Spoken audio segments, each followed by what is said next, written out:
Mi nuera quería vender mi casa, así que fingí demencia para descubrir hasta dónde llegaría.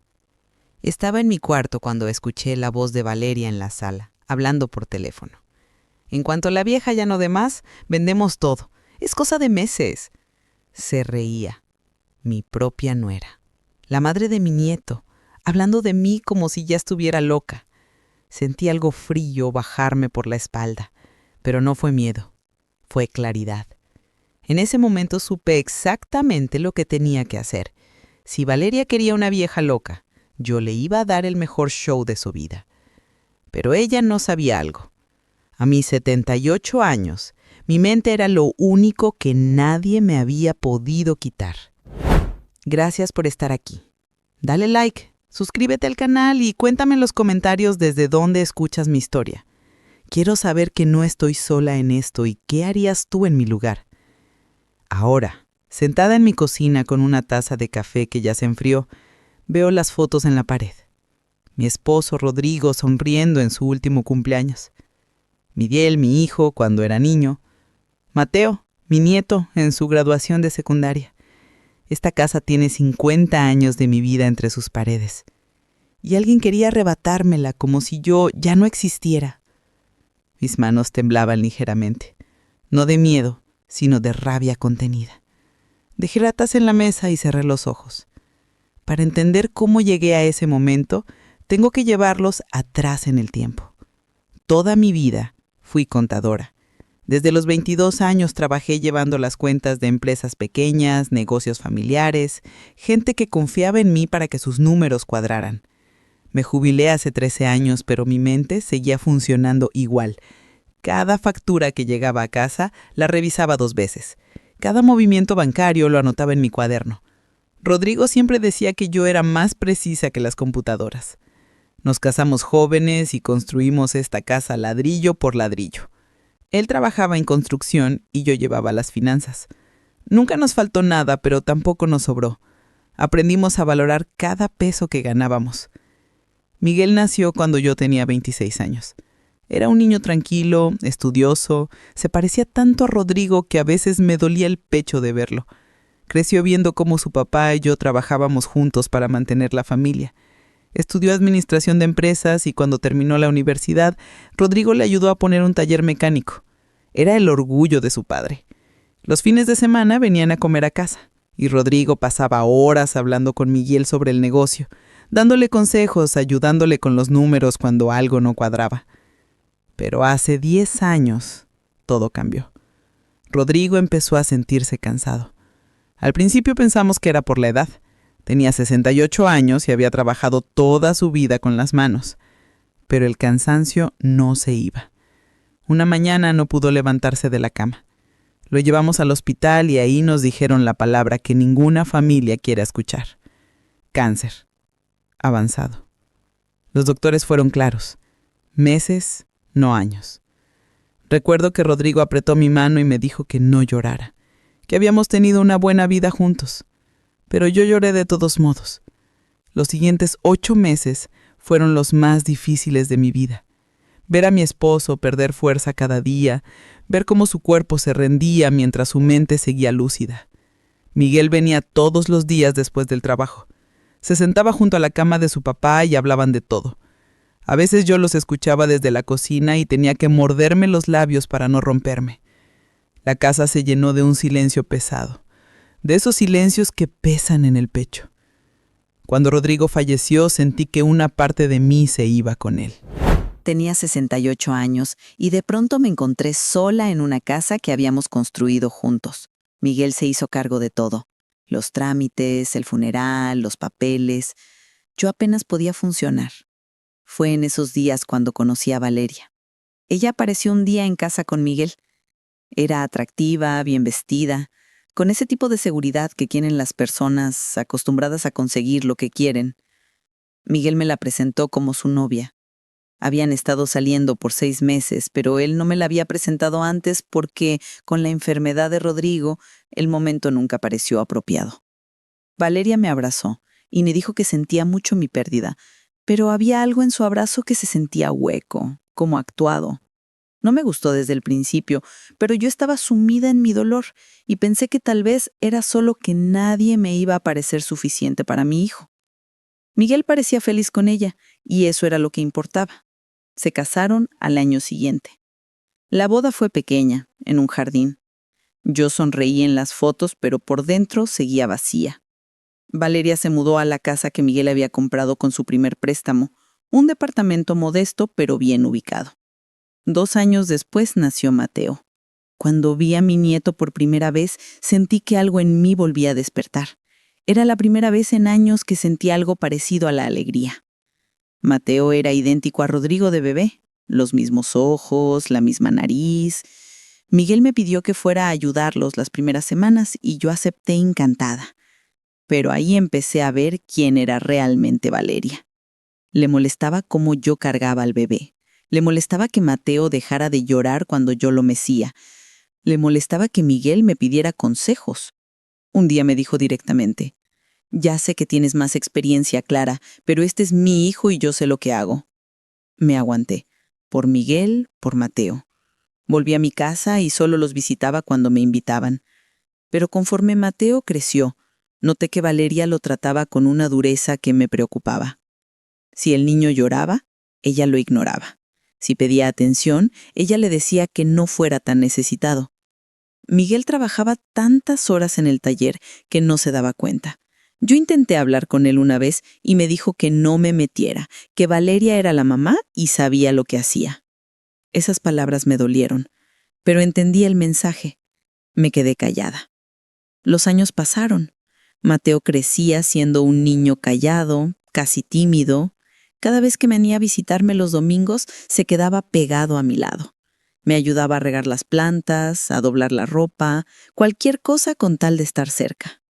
Un día, cuando tenía como 12 años, me preguntó: «Abuela, ¿por qué mi mamá siempre está enojada?». No supe qué responderle. Le dije que los adultos a veces teníamos preocupaciones que nos ponían de mal humor. Pero la verdad es que Valeria no estaba preocupada. Simplemente era cruel. Miguel, mi pobre hijo, estaba atrapado. El taller había tenido épocas buenas y malas. 3 años atrás, tuvo que pedir un préstamo grande para comprar equipo nuevo. Las cosas no salieron como esperaba y todavía estaba pagando esa deuda. Yo lo sabía porque a veces me pedía consejos sobre cómo reorganizar sus finanzas. Valeria se quejaba constantemente del dinero. Quería una casa más grande, un carro nuevo, vacaciones caras. Miguel trabajaba cada vez más horas tratando de complacerla, pero nunca era suficiente. Hace 2 años, Valeria empezó a cambiar su actitud conmigo. De pronto era muy atenta. Me llamaba seguido, venía a visitarme con Mateo, me preguntaba cómo me sentía, si necesitaba ayuda con algo. Al principio pensé que finalmente estábamos construyendo una relación, pero luego empezaron los comentarios, pequeñas cosas. Clara, te veo un poco olvidadiza últimamente. Clara, a tu edad deberías considerar simplificar tu vida. Clara, esta casa es demasiado grande para ti sola. ¿No te da miedo que pase algo y nadie se dé cuenta? Yo le restaba importancia. Tenía 76 años entonces y sí, a veces olvidaba dónde había puesto las llaves o repetía alguna historia. Pero mi mente estaba clara. Seguía llevando mis propias cuentas, pagando mis recibos, manejando mi vida. Un día, Valeria trajo el tema del poder notarial. Me dijo que sería más fácil si Miguel o ella podían ayudarme con los trámites del banco, que a mi edad esas cosas se ponían complicadas. Le dije que no, que yo podía con mis cosas.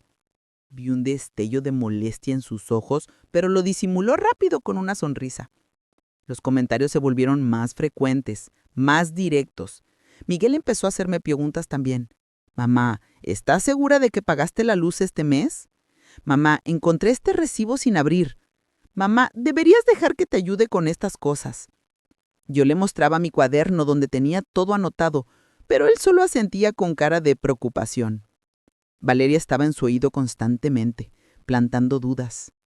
Hace 6 meses las cosas empeoraron. Valeria empezó a hablar abiertamente sobre asilos, sobre residencias para adultos mayores con cuidado especializado. Decía que conocía un lugar muy bonito, que yo estaría mejor cuidada ahí. Miguel no decía nada, solo miraba al piso. Mateo, que ya tenía 17 años, estalló un día. Le gritó a su mamá que yo estaba perfectamente bien y que dejara de tratarme como si estuviera loca. Valeria le contestó que él era un niño y que no entendía nada, que era tan inútil como su abuela para ver la realidad. Vi cómo esas palabras golpeaban a mi nieto. Vi cómo se encogía. Fue entonces cuando empecé a prestar más atención. Noté que cada vez que Valeria venía, revisaba cosas. Abría cajones como buscando algo. Miraba papeles en mi escritorio con demasiado interés. Una tarde encontré mi joyero movido del lugar. No faltaba nada, pero estaba claro que alguien lo había abierto. Cuando le pregunté a Valeria si había visto algo extraño, me dijo que seguro yo misma lo había movido y no me acordaba. Me dijo que eso era exactamente de lo que hablaba, que yo ya no podía cuidar mis cosas. Comencé a notar cada vez que algo aparecía fuera de lugar, cada comentario extraño que hacía Valeria, cada pregunta sobre mis papeles. Mi cuaderno se llenó de observaciones, pero todavía no tenía pruebas de nada. Solo tenía una sensación en el estómago que me decía que algo malo se estaba cocinando. Y entonces llegó ese día. El día que escuché esa conversación telefónica que cambió todo. Era un martes por la tarde. Valeria había venido con la excusa de traerme un pastel que había comprado. Yo le agradecí y me fui a mi cuarto a guardar unas sábanas limpias. Mi cuarto está al fondo del pasillo, y desde ahí se escucha lo que pasa en la sala. Escuché que sonaba su teléfono. Contestó y al principio hablaba bajo. Pero conforme la conversación avanzaba, su voz se fue haciendo más fuerte, más confiada. Supongo que pensó que yo no podía oírla. En cuanto la vieja ya no dé más, vendemos todo. Es cosa de meses, dijo. Hablaba con alguien, una mujer, por el tono de la conversación. La hermana Patricia, probablemente, esa que solo aparecía cuando necesitaba algo. Valeria seguía hablando. No, Miguel no va a decir nada. Tiene miedo de que la mamá le descubra lo del préstamo. Mientras yo lo tenga así, hace lo que yo digo. Y si la vieja intenta algo, ya tenemos testigos de que está perdiendo la cabeza. Es pan comido. Me quedé paralizada tras de la puerta de mi cuarto. El corazón me latía tan fuerte que pensé que iba a desmayarme. Pero no fue solo miedo lo que sentí, fue una rabia fría, calculada.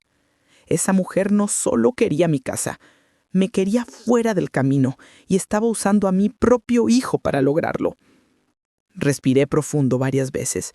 Tenía que pensar, tenía que ser inteligente. Salí de mi cuarto actuando normal. Le dije a Valeria que el pastel se veía delicioso y nos sentamos a comer un pedazo.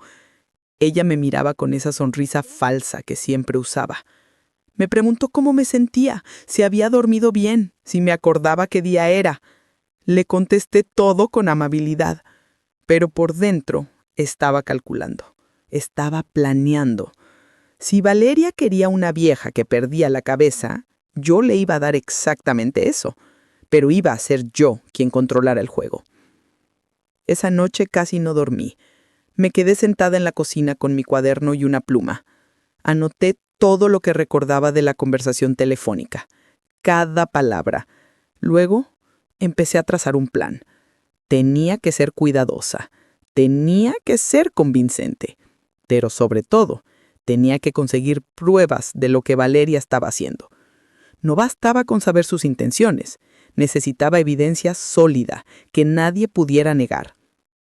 Al día siguiente llamé a Mateo. Le dije que necesitaba su ayuda con algo de tecnología. Mi nieto vino esa tarde después de la escuela. Le expliqué que quería instalar cámaras de seguridad en la casa. Mateo me miró sorprendido. Abuela, ¿por qué? ¿Pasó algo? Le dije que una vecina había tenido un robo y yo quería estar segura. Era una mentira a medias. Mateo aceptó ayudarme. Fuimos juntos a una tienda de electrónicos y compramos 3 cámaras pequeñas, de esas que se conectan al Wi-Fi y graban todo en una aplicación del celular.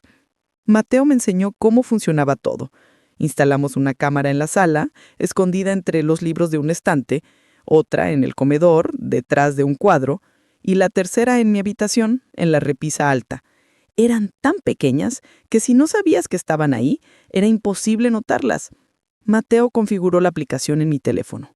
Me mostró cómo ver las grabaciones, cómo descargarlas. «Abuela, eres increíble», me dijo sonriendo. «A tu edad aprendiendo tecnología». Si él supiera la verdadera razón. Con las cámaras instaladas empezó la segunda parte de mi plan. Tenía que empezar a actuar como si realmente estuviera perdiendo la cabeza. Pero tenía que ser gradual, creíble. No podía ser de un día para otro. Así que comencé despacio. La siguiente vez que Valeria vino, le pregunté 2 veces a qué hora era. Dejé mi taza de café en la mesa sin terminar, algo que yo nunca hacía. Llamé a Mateo por el nombre de Miguel. Pequeñas cosas. Vi cómo Valeria notaba mentalmente cada error. Aumenté poco a poco. Empecé a olvidar fechas. Confundí el nombre de la vecina. Dejé una olla en la estufa con agua hirviendo hasta que Valeria la apagó. Cada vez que ella venía, yo actuaba un poco más confundida. Y cada vez, ella se ponía más confiada. Empezó a hacer comentarios a Miguel frente a mí. «¿Ves, hijo? Tu mamá ya no está bien. Tenemos que hacer algo pronto». Miguel me miraba con tristeza y yo solo sonreía como si no entendiera de qué hablaban. Una semana después de instalar las cámaras, revisé las grabaciones y encontré oro. Valeria había venido un día que yo supuestamente había ido al doctor. La vi entrar con su propia copia de mi llave. La vi ir directo a mi escritorio. La vi abrir cajones, revisar papeles, sacar fotos con su celular a mis estados de cuenta.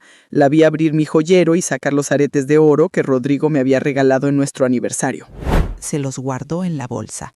Todo estaba grabado, cada segundo. Guardé esa grabación en 3 lugares diferentes. En mi teléfono, en una memoria USB que escondí en una lata de café y en un correo electrónico que me mandé a mí misma. No podía arriesgarme a perder esa evidencia, pero todavía no era momento de revelar nada. Necesitaba más. Necesitaba que Valeria se confiara completamente y mostrara toda la extensión de sus planes. Continué con mi actuación. Empecé a hablar con las fotos de Rodrigo en la pared. Valeria me encontró un día haciéndolo.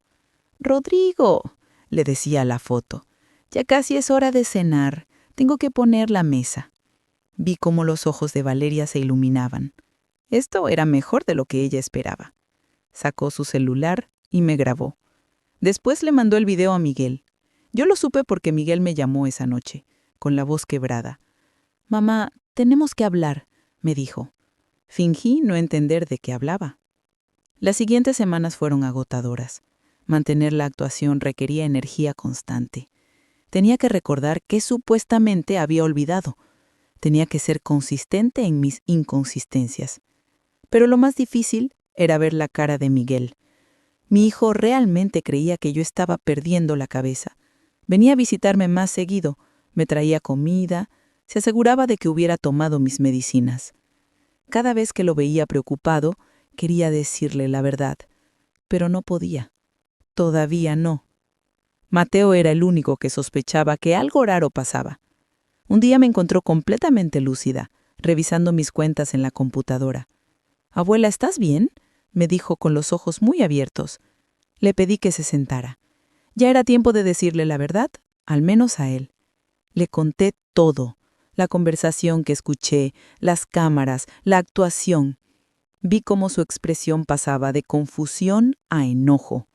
Sabía que mi mamá era mala, pero esto, dijo apretando los puños, esto es demasiado. Le pedí que guardara el secreto, que siguiera actuando normal con Valeria, que confiara en mí. Mateo asintió, pero luego me dijo algo que me heló la sangre. «Abuela, creo que mi mamá vendió las joyas de mi otra abuela. Mi mamá biológica, la primera esposa de Miguel que había fallecido en un accidente cuando Mateo era muy pequeño, le había dejado algunas joyas de familia. Miguel las guardaba en una caja fuerte en su casa, planeando dárselas a Mateo cuando fuera mayor. Pero hace 2 años, me dijo Mateo, esa caja apareció vacía. Mi papá pensó que habían entrado a robar, pero nunca reportó nada porque mi mamá le dijo que iba a causar problemas con el seguro. Esto cambiaba todo. Valeria no solo planeaba robarme a mí, ya lo había hecho antes. Era un patrón. Le pedí a Mateo que tratara de encontrar cualquier prueba de esa venta. Cualquier cosa. Él me dijo que iba a revisar la computadora de su mamá cuando ella no estuviera. Era arriesgado, pero necesario. 2 días después, Mateo llegó a mi casa con una memoria USB. «Abuela, lo encontré», dijo con la voz temblorosa. Había correos electrónicos entre Valeria y una casa de empeño, fechados de hace 2 años, describiendo exactamente las joyas que habían sido de la mamá de Mateo. Las vendió por casi 50,000 pesos y nunca le dijo nada a Miguel. Ahora teníamos más que suficiente, pero yo quería ir más allá. Quería que Valeria se sintiera tan confiada que cometiera el error definitivo. Así que subí la apuesta. Dejé mi testamento en el escritorio, a la vista. Era el testamento real, donde yo dejaba la casa a Miguel y a Mateo en partes iguales. Valeria no podía heredar nada directamente porque no era mi hija. Pero si yo era declarada incapaz mentalmente y Miguel obtenía un poder notarial, técnicamente él podría vender la casa y Valeria tendría acceso a ese dinero. Revisé las cámaras obsesivamente los siguientes días. Y entonces pasó. Valeria vino un miércoles por la mañana. Yo supuestamente había salido a caminar. La vi entrar en las grabaciones, ir directo al escritorio, tomar el testamento, leerlo. Y luego la vi sacar un encendedor de su bolsa. Iba a quemarlo. Iba a destruir mi testamento para que no hubiera ningún documento legal que protegiera a Miguel y a Mateo. Pero justo cuando acercaba la llama al papel, yo entré a la sala. Había estado escondida en la cocina todo el tiempo, esperando el momento exacto. Valeria se congeló, el testamento en una mano, el encendedor en la otra. Nos miramos fijamente, y entonces dejé caer la máscara. Mi expresión confundida desapareció. Mi postura encorvada se enderezó. La miré directo a los ojos con toda la claridad de mis 78 años. ¿Buscas esto?, le dije con voz firme. Valeria palideció, intentó balbucear una excusa. Yo solo pensé que... La interrumpí. Pensaste que podías destruir mi testamento y robar mi casa mientras todos creían que yo estaba loca. Créeme, Valeria, sé exactamente lo que pensaste. Lo escuché todo. Señalé las cámaras escondidas. Tengo grabado cada movimiento que has hecho en esta casa en las últimas semanas. Te tengo abriendo mi escritorio. Te tengo robando mis aretes de oro. Te tengo fotografiando mis estados de cuenta. Y ahora te tengo intentando destruir un documento legal. Valeria dejó caer el testamento como si quemara. Su cara pasó del shock a la rabia. «¡Tú!», empezó a decir, pero yo alcé la mano. No terminé. Además tengo los correos donde vendiste las joyas de la mamá de Mateo. Esas que le pertenecían a mi nieto. 50,000 pesos que nunca declaraste. Y tengo grabada la conversación telefónica donde planeabas vender mi casa. Cada maldita palabra. Valeria retrocedió. Su cerebro trabajaba rápido buscando una salida. «Nadie te va a creer», dijo finalmente. «Todos piensan que estás loca. He pasado meses construyendo ese caso. Tengo videos tuyos hablando con fotos. Tengo testigos de tus olvidos». Sonreí. Una sonrisa fría. «Sí, tienes videos que yo deliberadamente te dejé grabar, de una actuación que yo ejecuté perfectamente. Pero yo tengo evidencia real de crímenes reales, robo, intento de fraude, destrucción de documentos legales». En ese momento entró Miguel. Le había pedido a Mateo que lo trajera a esa hora exacta. Miguel se quedó parado en la entrada mirando la escena. Valeria corrió hacia él. «Miguel, tu mamá está loca, está diciendo cosas horribles, tienes que internarla ahora». Pero Miguel no se movió. Me miró a mí. «Mamá», dijo lentamente, ¿estás bien?» «Estoy perfectamente bien, hijo», respondí. «Siempre lo estuve». Miguel sacudió la cabeza confundido. «Pero los videos, los olvidos, hablabas con papá como si estuviera vivo». «Fue una actuación», le dije. «Cada segundo fue planeado, porque necesitaba que tu esposa se sintiera lo suficientemente confiada para mostrar sus verdaderas intenciones». Mateo apareció detrás de su papá. Tenía una laptop en las manos. «Papá, tienes que ver esto», dijo. Abrió la computadora y empezó a mostrarle las grabaciones. Miguel las vio en silencio. Vi cómo su cara cambiaba con cada video. Primero confusión, luego incredulidad. Finalmente, Dolor puro. Valeria intentó quitarle la laptop, pero Mateo la apartó. Vi también los correos, mamá, le dijo a Valeria. Sé que vendiste las joyas de mi otra mamá, la herencia que me pertenecía, todo por dinero. Valeria empezó a gritar, ustedes no entienden nada. Ustedes no saben lo que es vivir sin dinero. Esta vieja tiene una casa enorme y nosotros apretados en ese departamento horrible. Miguel trabaja como esclavo ¿y para qué? Para nada. Esta casa debería ser nuestra.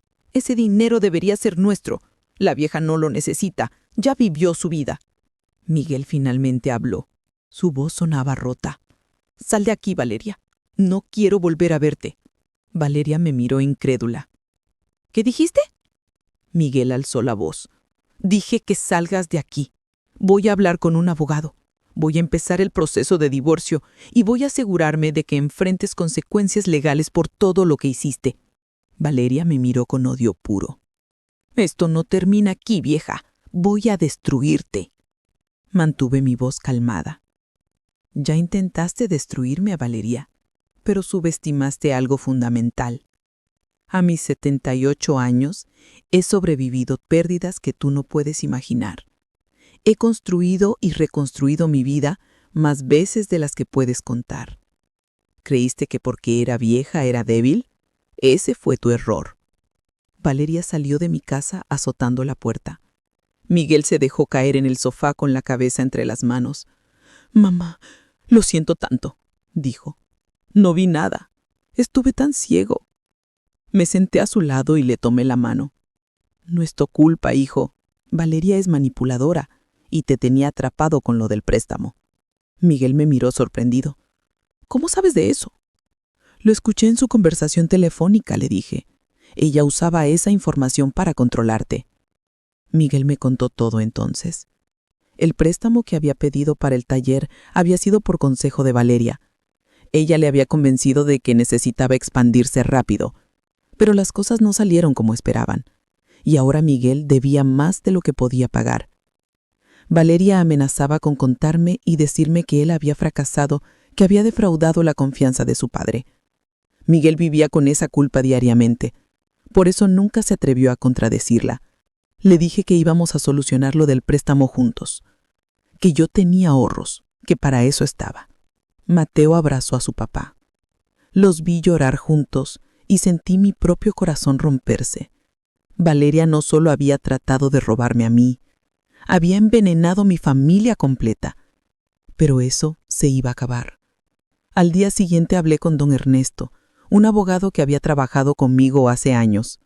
Le mostré todas las grabaciones, todos los correos, toda la evidencia. Don Ernesto silbó bajo. «Clara, esto es suficiente para un caso criminal», me dijo. «Robo, intento de fraude, destrucción de documentos. Valeria podría enfrentar cárcel». Le dije que hiciera lo necesario, que presentara todo ante las autoridades correspondientes. Pero antes de que pudiéramos hacer algo más, apareció alguien inesperado. Patricia, la hermana de Valeria, llegó a mi casa un sábado por la mañana. Se veía nerviosa, asustada. «Necesito hablar con usted», me dijo. La dejé pasar con cautela. Patricia se sentó en el borde del sofá, retorciendo las manos. «Sé lo que mi hermana intentó hacer», comenzó. «Y sé que yo la ayudé». Patricia me contó toda la historia. Valeria la había reclutado hace meses. Le había prometido 30% del dinero de la venta de mi casa si la ayudaba a falsificar algunos documentos. Patricia, que tenía una hija de 12 años con problemas de salud crónicos, aceptó porque estaba desesperada por dinero. Pero conforme avanzaba el plan, empezó a sentirse culpable. Me mostró su celular. Tenía mensajes de WhatsApp con Valeria donde discutían los detalles del plan, fechas exactas, nombres de notarios corruptos que podrían falsificar un poder notarial. Incluso tenían contacto con un doctor que podría emitir un certificado médico falso declarándome incapaz mentalmente. Era peor de lo que pensaba. Esto no era solo robo oportunista, era una conspiración elaborada. «¿Por qué me cuentas esto ahora?», le pregunté a Patricia. Ella miró al piso. «Porque cuando la vi el otro día, sentada en su cocina, tomando té conmigo, y contándome sobre su esposo fallecido, me di cuenta de que usted es una persona real, no solo la vieja loca que mi hermana describía. Y pensé en mi hija. Pensé en qué tipo de ejemplo le estoy dando si hago esto. Ya perdí mucho en mi vida, pero no puedo perder mi humanidad. Le dije a Patricia que apreciaba su honestidad, pero que todavía tendría que enfrentar consecuencias. Ella asintió. Lo sé, y estoy lista. Solo quiero asegurarme de que mi hermana no se salga con la suya, porque ella ya hizo esto antes. Hace 5 años intentó lo mismo con nuestra propia madre en Guadalajara. La convenció de firmar papeles, vendió su casa, dejó a mamá sin nada. Yo no dije nada entonces, porque era mi hermana, pero no puedo quedarme callada otra vez. Esto cambiaba todo. Valeria no solo era una nuera codiciosa, era una estafadora en serie, especializada en explotar a personas mayores. Patricia me dio toda la información sobre lo que le había hecho a su propia madre. Documentos, nombres, fechas. Era un caso completo. Don Ernesto casi no podía creerlo cuando le mostré todo. «Esto ya no es solo un caso familiar, Clara», me dijo. «Esto es fraude sistemático. Las autoridades van a tener que intervenir». Y así lo hicieron. Una semana después, la policía arrestó a Valeria, no solo por lo que intentó hacer conmigo, sino por el fraude contra su propia madre. Patricia también enfrentó cargos, pero el fiscal tomó en cuenta que había cooperado voluntariamente. Le dieron libertad condicional y servicio comunitario. Su hija podría estar con ella mientras todo se resolvía. El caso tardó meses en avanzar por el sistema legal. Durante ese tiempo, muchas cosas salieron a la luz. Investigando las finanzas de Valeria, descubrieron que había estafado a otras 2 ancianas en los últimos 3 años. Siempre el mismo patrón. Se ganaba su confianza, las hacía parecer seniles, obtenía control de sus propiedades. Una de esas mujeres había perdido su casa completamente antes de que su familia se diera cuenta. La otra había terminado en un asilo mientras Valeria vendía sus pertenencias. Esas otras víctimas testificaron en el juicio. Vi sus caras, escuché sus historias. Todas eran variaciones de lo que casi me pasa a mí. Y me di cuenta de que, si no hubiera escuchado esa conversación telefónica, si no hubiera actuado cuando lo hice, estaría en su mismo lugar, sin casa, sin dignidad, tal vez sin familia. El juicio fue duro. Valeria se defendió diciendo que todo era una conspiración, que yo la había provocado, que Patricia mentía por celos. Pero la evidencia era abrumadora. Las grabaciones, los correos, los testimonios de las otras víctimas. El jurado solo deliberó 3 horas antes de encontrarla culpable de múltiples cargos de fraude, robo y conspiración para cometer fraude. La sentenciaron a 8 años de prisión. Además, tendría que pagar restitución a todas sus víctimas. El juez fue particularmente duro en sus palabras finales. «Usted», le dijo a Valeria, «se aprovechó de la vulnerabilidad de personas mayores de la forma más despreciable. Violó la confianza familiar. Causó dolor innecesario. Esta sentencia refleja la gravedad de sus crímenes». Valeria no mostró ninguna emoción. Solo me miró con odio antes de que se la llevaran. Las repercusiones llegaron más allá de Valeria. El doctor que iba a falsificar mi certificado médico fue investigado y perdió su licencia.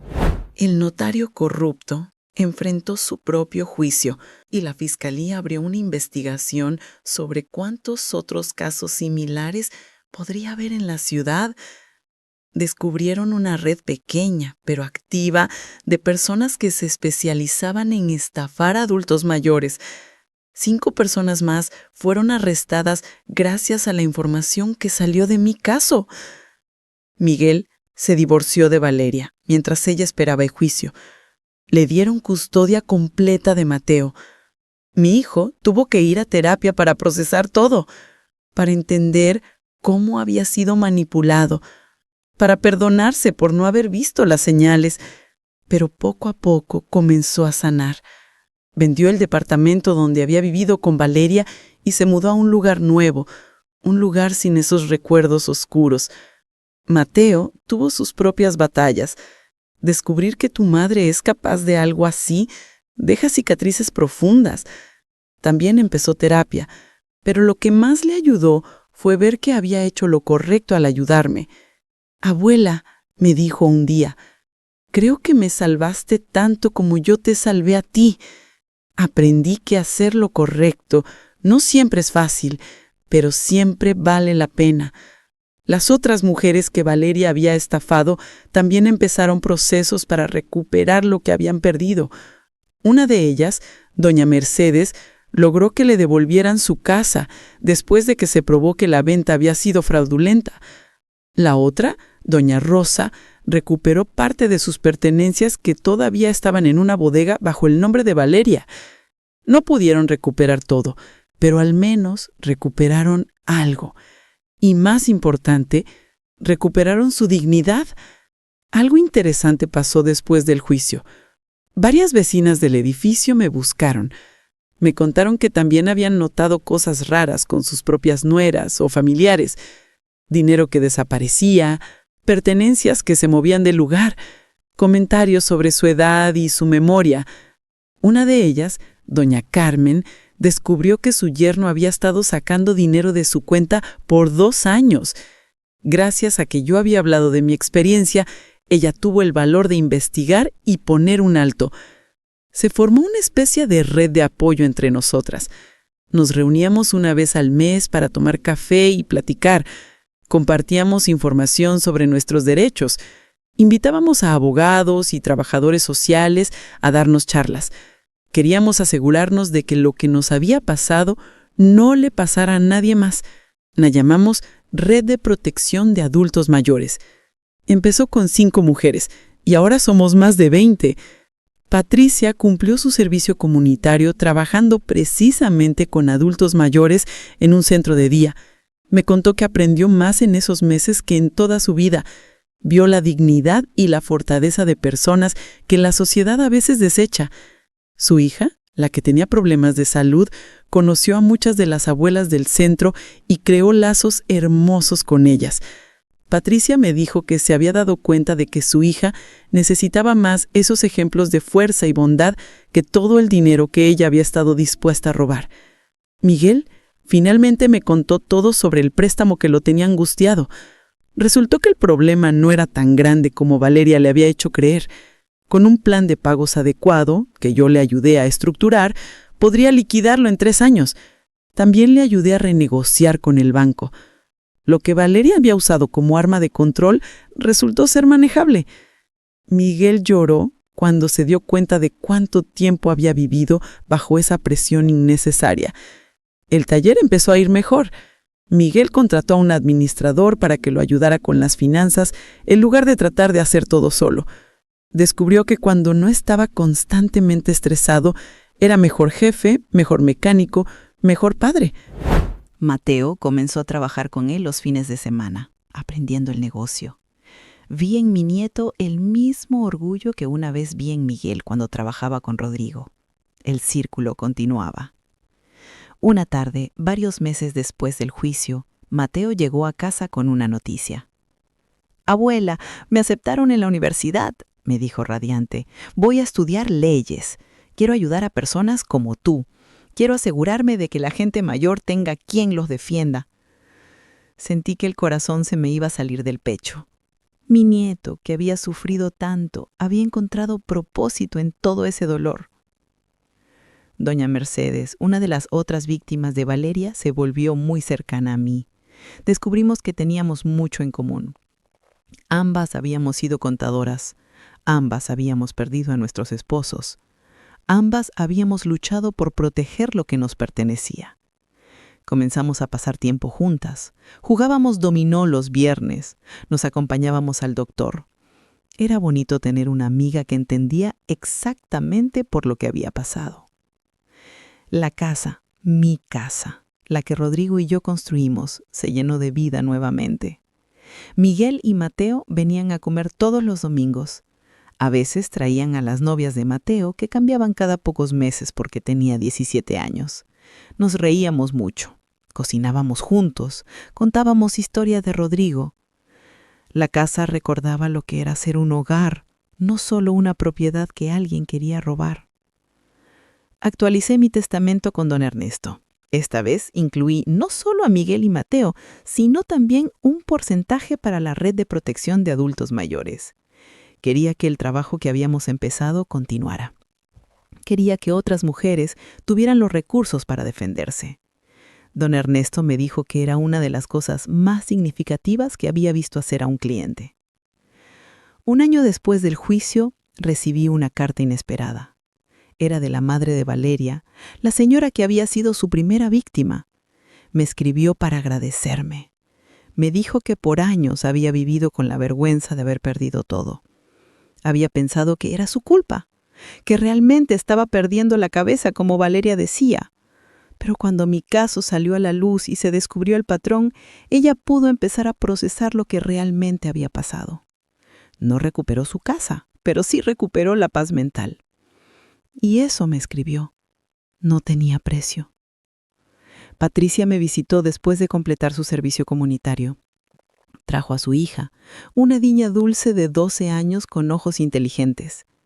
Señora Clara, me dijo Patricia, quería que conociera a la razón por la que finalmente hice lo correcto. Su hija me abrazó. Mi mamá me cuenta su historia, me dijo la niña. Dice que usted le enseñó que nunca es tarde para escoger ser buena persona. Le di un beso en la frente y le dije que su mamá era muy valiente. Las reuniones mensuales de la red crecieron. Empezamos a dar charlas en centros comunitarios. Yo contaba mi historia una y otra vez. Cada vez que veía las caras del público, veía reconocimiento. Veía mujeres que se identificaban, que estaban viviendo cosas similares. Después de las charlas, siempre se acercaban varias personas. Algunas solo querían agradecer, otras pedían ayuda. Ayudábamos cuando podíamos, dirigíamos abogados cuando no. Don Ernesto me dijo que desde que mi caso se hizo público, había recibido 50% más consultas de adultos mayores preocupados por posibles fraudes. Otros abogados reportaron lo mismo. Habíamos creado conciencia. La gente estaba más alerta y los potenciales estafadores sabían que ya no era tan fácil salirse con la suya. Miguel conoció a alguien nuevo, una mujer llamada Andrea, que trabajaba como maestra. Era amable, genuina, sin ese filo de ambición que Valeria siempre tuvo. La primera vez que la trajo a casa, yo estaba nerviosa. Pero Andrea se sentó en mi cocina, tomó café, me preguntó sobre mi vida con real interés.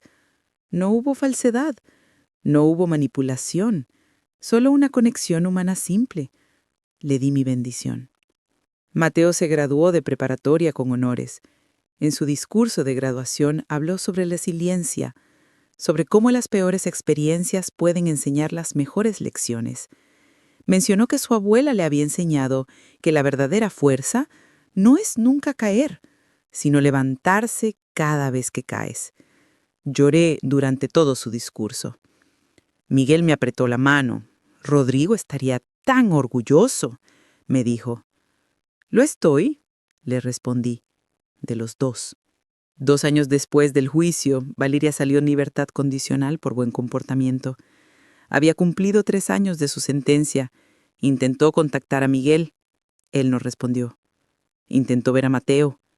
Él se negó. Valeria finalmente se mudó a otra ciudad. Escuché que consiguió trabajo en una tienda departamental. Su pasado criminal limitaba sus opciones. Parte de mí sentía lástima, pero la mayor parte recordaba el daño que había causado, las vidas que había destruido, la confianza que había traicionado. Las otras víctimas de Valeria mantuvimos contacto. Doña Rosa organizaba una comida cada año en el aniversario del juicio. Lo llamábamos nuestra celebración de supervivencia. Nos reuníamos, compartíamos cómo estaban nuestras vidas, nos recordábamos mutuamente que habíamos sobrevivido, que éramos más fuertes de lo que nadie pensó.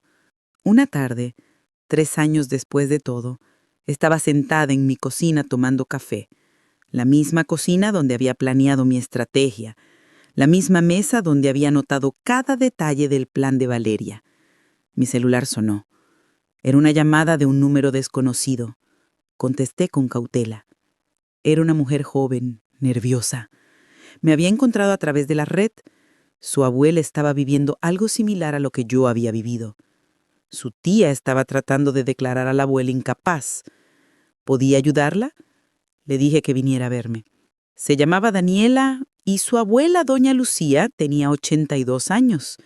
La historia era dolorosamente familiar. La tía manipuladora, los comentarios sobre la edad, la presión para firmar papeles.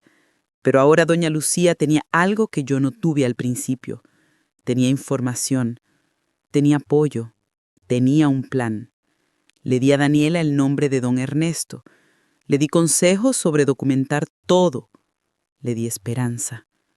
6 meses después, Daniela me llamó llorando. Habían detenido a su tía. Doña Lucía estaba a salvo.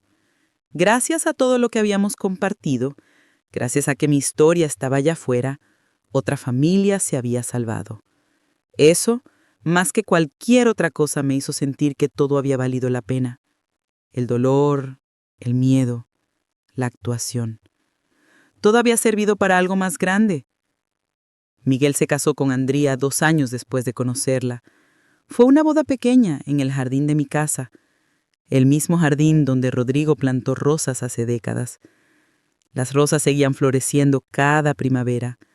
Bailé con mi hijo en su boda. Vi a Mateo bailar con Andrea. Veo una familia sanando. Vi esperanza. Mateo está ahora en su 2º año de Derecho. Ya trabaja como pasante en la oficina de don Ernesto. Ayuda específicamente en casos de abuso de adultos mayores. Me cuenta sobre cada caso. Algunas historias terminan bien, otras no. Pero siempre hay lucha. Siempre hay intentos de hacer lo correcto. Eso es lo que importa. La red de protección ahora tiene 50 miembros. Nos expandimos a 3 ciudades. Tenemos un sitio web, una línea de ayuda, voluntarios legales. Todo empezó porque yo decidí no ser víctima, porque decidí pelear, porque me negué a dejar que alguien me quitara lo que Rodrigo y yo construimos con nuestras manos. A veces pienso en qué hubiera pasado si no hubiera escuchado esa conversación telefónica. Si Valeria hubiera sido más cuidadosa, probablemente estaría en un asilo ahora, declarada incapaz, sin casa, sin voz, mis pertenencias vendidas, mi legado robado, y allá se hubiera salido con la suya, lista para encontrar su siguiente víctima. Esa realidad alternativa me da escalofríos.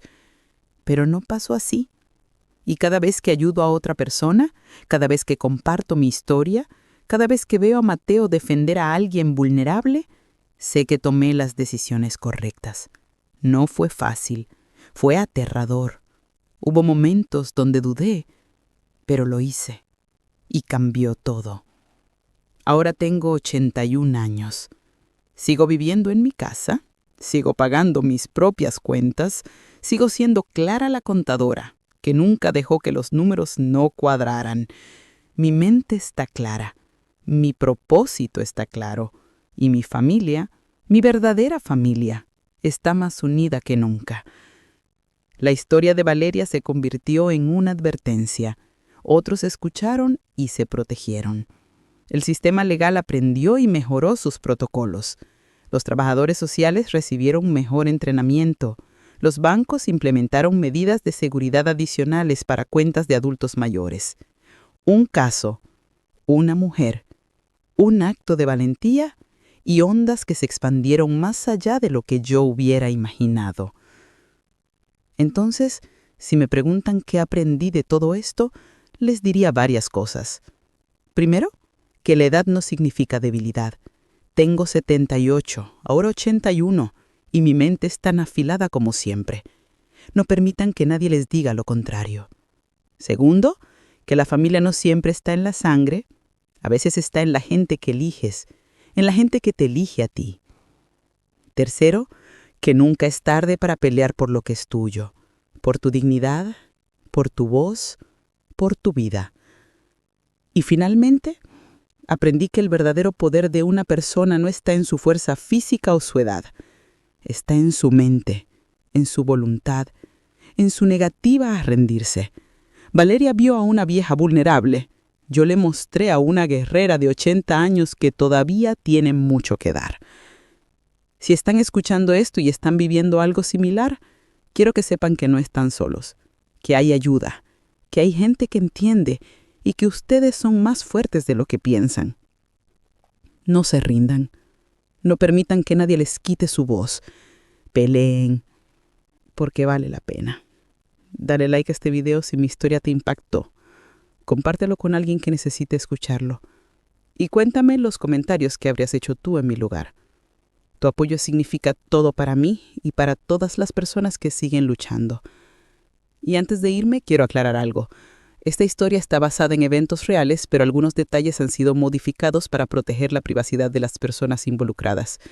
Pero la esencia, la verdad del corazón, esa sigue intacta. Gracias por escuchar mi historia. Gracias por estar aquí. Y recuerden, nunca subestimen a una abuela con una misión.